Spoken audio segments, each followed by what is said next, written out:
Prima del Sutra del Loto. Differenze fra Hinayana e Mahayana. In Occidente si ha la credenza che il buddismo sia un corpo unico, ossia un insegnamento che partendo dal Buddha è arrivato fino ai giorni nostri. Questa valutazione però porta inevitabilmente ad un errore di fondo che impedisce al ricercatore di comprendere che il buddismo è una realtà vivente e, come sappiamo, ciò che vive è in continua crescita. Questa crescita ha portato nel corso del primo secolo ad una divisione dell'insegnamento del Buddha in vari movimenti, dette scuole molto diverse fra loro. La divisione più conosciuta, quella arrivata fino ai giorni nostri, è quella fra Hinayana e Mahayana, anche definita Hinayana piccolo veicolo via degli anziani e Mahayana grande veicolo. L'Hinayana, corrente molto conservatrice, basa il suo credo nei primi discorsi del Buddha. Questa corrente, prettamente monastica, è, come dicevamo, molto diversa dal Mahayana e si distingue proprio per la sua rigidità. Nell'Hinayana, pensate, la figura massima, ossia il più alto grado di evoluzione che può raggiungere un praticante, è l'Arat, che è una specie di Buddha, ossia la figura che si avvicina di più al Buddha storico. Pensate che questa corrente conservatrice preclude la salvezza ai laici, perché considerati non idonei alla piena realizzazione. Ai laici, quindi, non rimaneva che servire i monaci per maturare i meriti necessari per raggiungere vita dopo vita la condizione di Arat, che, come abbiamo visto, è la massima condizione che il praticante può raggiungere. Passiamo adesso al Mahayana.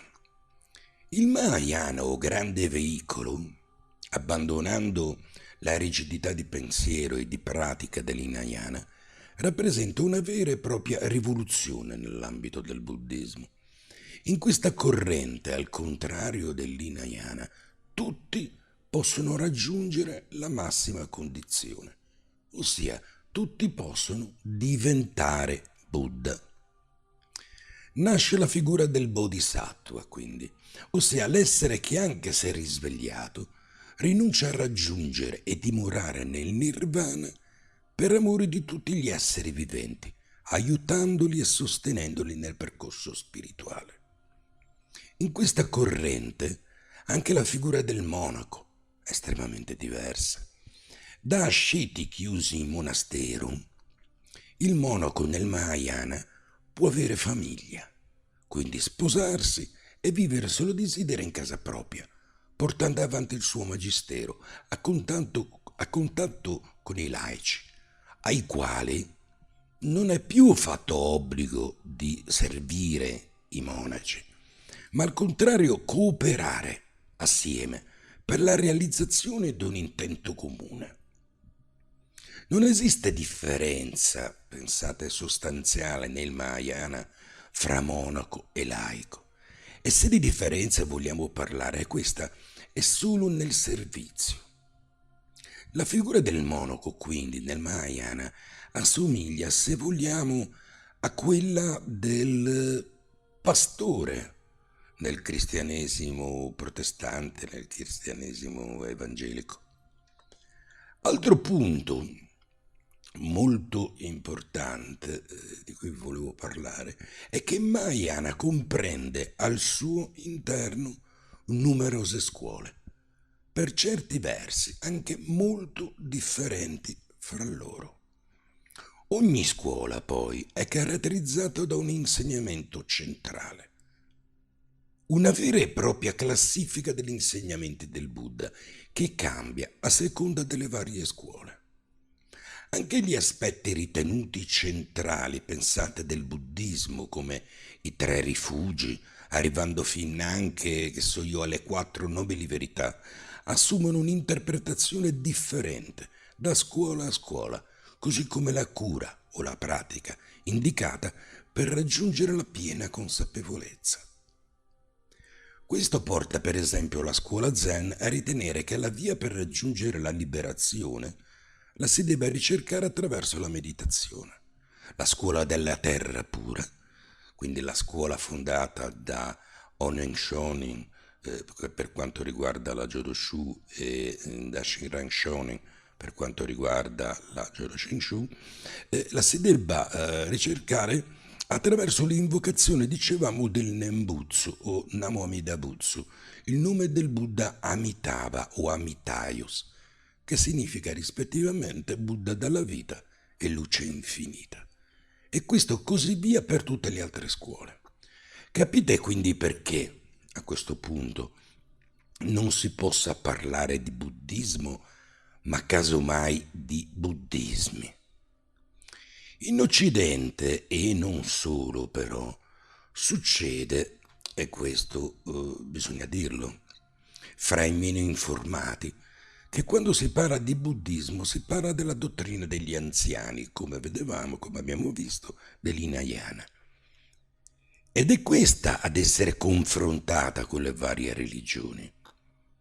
Vedete, l'errore è un po' come considerare il cristianesimo solo dal punto di vista cattolico, se avete un minimo di infarinatura per quanto riguarda il cristianesimo. Sapete che è composto da varie correnti, abbiamo il cristianesimo cattolico, il cristianesimo ortodosso, il cristianesimo protestante, il cristianesimo evangelico e altre, che per certi versi si differenziano molto, credetemi, uno dagli altri. Capite che che con questi presupposti è difficile quindi ad arrivare ad un confronto vero e reale tra le due religioni. Perché succede che i buddisti confrontano la dottrina della loro scuola col cristianesimo cattolico e i cristiani con il buddismo degli anziani. E quando ci incontriamo? Abbiamo visto quindi che il Mahayana comprende varie scuole e qui arriviamo al punto, qui arriviamo a noi, al tema centrale della lezione. Fra queste, quella che se vogliamo ha dato vita a tutte le altre scuole rimaste fino ai giorni nostri è la scuola Tendai, o scuola del Sutra del Loto. Perché dico che ha dato vita a numerose scuole? Perché per esempio il fondatore della scuola Zen Dogen era un monaco Tendai. Il fondatore della scuola della terra pura, i fondatori della scuola della terra pura, come dicevamo prima, Onnen Shonin, Shiren Shonin, erano anch'essi monaci Tendai. Lo stesso Nichiren era un monaco Tendai. Il Sutra del Loto, vedete, perché questo è il punto, il Sutra del Loto, comprendendo tutte le dottrine, ma non solo le dottrine Mahayana, ma anche le dottrine delle correnti degli anziani, ha permesso a questi illustri maestri di scegliere al suo interno la pratica, secondo la loro visione, più vicina alle esigenze della gente comune e di trasformarla nella dottrina centrale delle varie scuole da loro fondate. Elemento molto importante per questa frammentazione è il periodo di decadenza nella quale si riteneva e si ritiene il genere umano si trovi, l'epoca di Mappo o Kali Yuga. Un'epoca di degrado spirituale e fisico dove le persone non hanno più, come al tempo del Buddha o nel periodo, diciamo, immediatamente dopo la sua morte, la capacità di raggiungere la condizione massima dell'illuminazione. Anche qui però mi preme fare una distinzione. Bisogna però, vediamo, non si ritiene che l'uomo non sia più in grado di evolversi, ma piuttosto di arrivare alla trascendenza.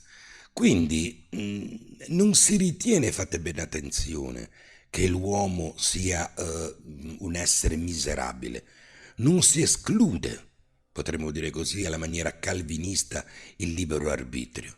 Tutt'altro. Altrimenti a quale scopo il Buddha avrebbe parlato per più di 40 anni? Potremmo riassumere il concetto, questo concetto con, che so, non ci sono più i geni di una volta.